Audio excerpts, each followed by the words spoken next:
Today is the extraordinary beginning of a new era. My name is Jared, and I promised you a new language series, and here it is. But here's a little bit of a catch. It seems likely that I'm probably going to be getting a lot of the language series that I really want to begin all in before 2018, so that I can actually safely say no more new languages in 2018. Because I think that it will be interesting to really devote an entire year to no new languages, but only getting up, not what's the word, getting up, okay, improving languages that I already have. Yes, my word choice is completely drained, and I blame the chocolate ice cream. So, in any case, into, where are we now? Oh yes, Western China, Northwestern China, and interestingly, Uyghur is a Turkic language, and obviously, I think that some people refer to that area of the world as Turkestan, and so I thought in honor of Turkey Day, I should do something like Turkestan, and then continue it. Okay, fine, very well. So, greetings from the Teklimakan, a handbook of modern Uyghur. I hope I pronounced that correctly. Volume 1. Ooh, this is gonna be fun.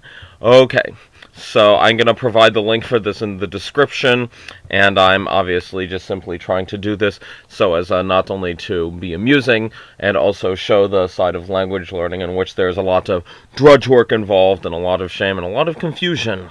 But also so that people who know this language better than I do, which right now is a few words, if not in fact nothing, can actually hope to get better. My knowledge of the Arabic script leaves a lot to be desired, but sometimes I can do it very, very, very slowly. Okay. Free textbook, blah, blah, blah, blah, blah, blah, blah. Okay. I'm really grateful for this book. I'm looking forward to this language. This is going to be fantastic. Also, I think according to Wikipedia, there are some that actually write this language in the Latin alphabet, or maybe even at one point in the Cyrillic alphabet as well. Okay, so here we give the introduction. Uyghur grammar. Before we set out to look at dialogues, we need to be aware of some of the main features of Uyghur grammar. Okay, general characteristics. Typical word order in a Uyghur sentence is subject, object, verb. Thanks to me having gotten the trophy in Turkish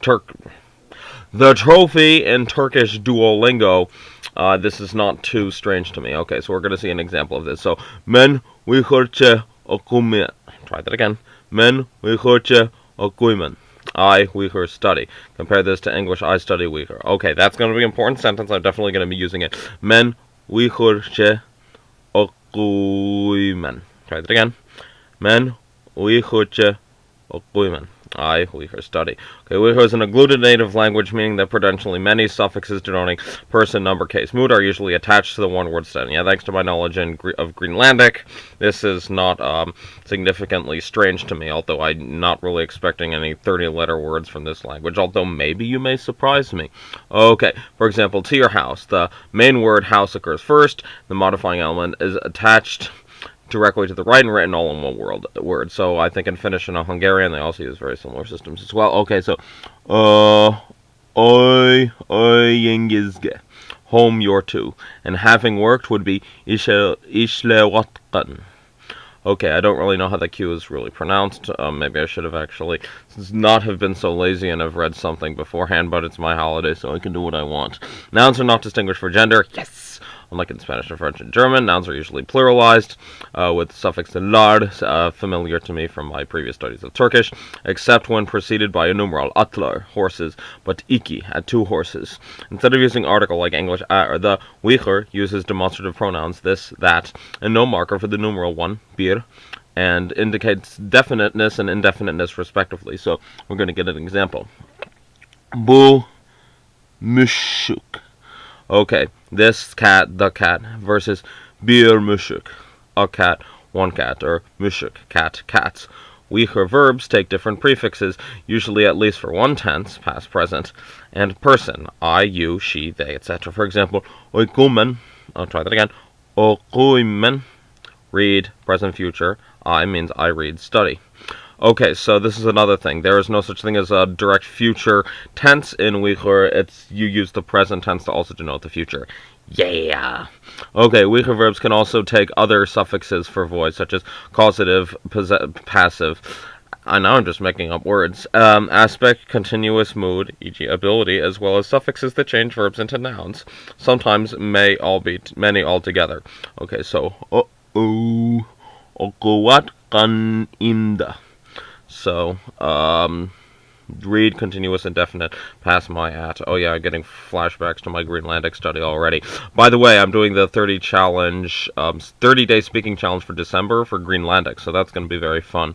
And I just have one more week left of the Lao challenge. Okay, when I was studying, negation usually also appears as a verb suffix, such as okumaimen, read, negative, present, future, I don't read.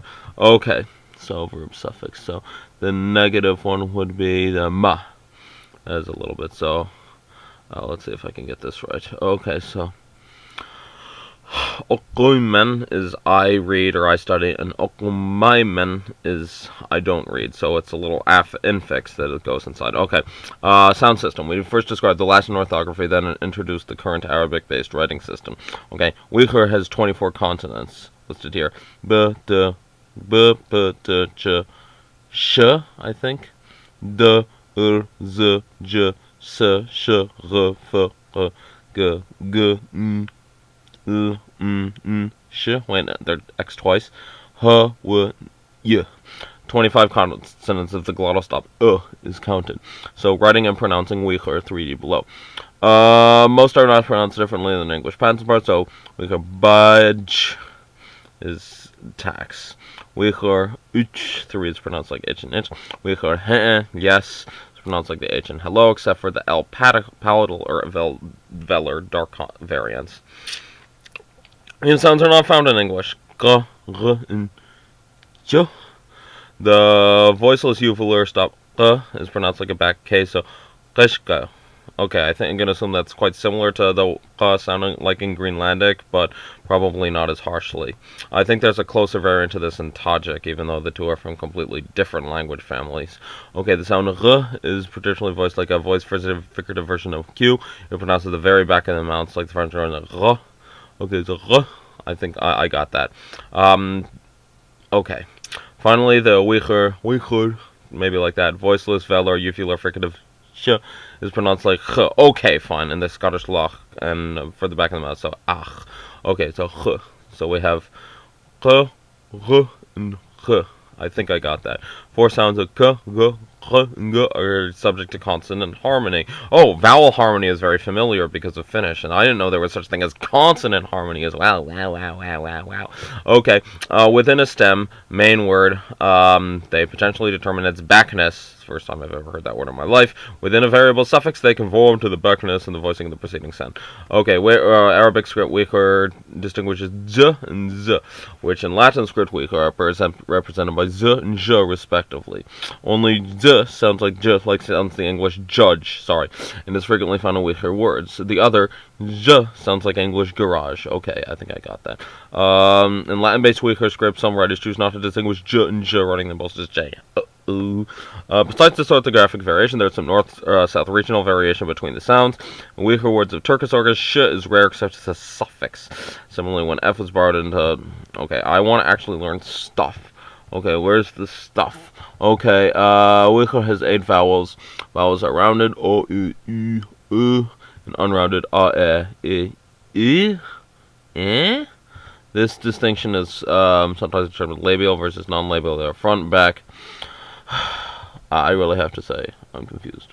Okay, but I think when I actually get speaking this language, I'll probably understand this. Okay, word stress or accent patterns. Uyghur stress is not well understood, yet some general remarks can be aid to aid language learning.